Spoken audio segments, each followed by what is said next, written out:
créer sa vie ou on peut subir sa vie. On subit sa vie quand on se laisse mener par le monde extérieur, quand on dépend du regard des autres. On la subit quand on dit oui alors qu'on pense non.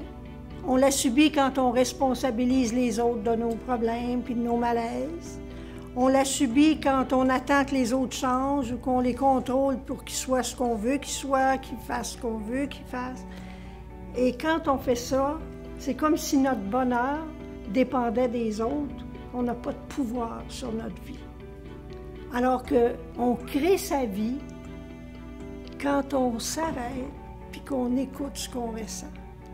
Puis quand on agit dans le sens de ce qu'on ressent plutôt que dans le sens du monde extérieur, qu'on agit poussé par l'élan intérieur.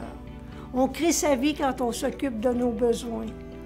On crée sa vie aussi quand on se donne la liberté d'être entièrement ce qu'on est, même s'il y a des regards désapprobateurs. On crée sa vie quand on exploite nos talents, qu'on exploite nos ressources, puis qu'on manifeste notre grandeur, même si ça dérange.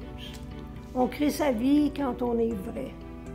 Quand on est vrai avec nous-mêmes, puis quand on est vrai avec les autres. C'est ça qu'apporte la formation au Centre de relations d'aide de Montréal.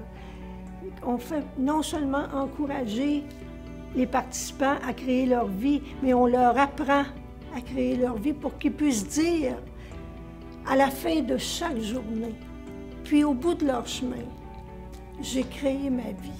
Je suis fière de moi parce que, à cause de ça, j'ai donné le meilleur de moi aux autres.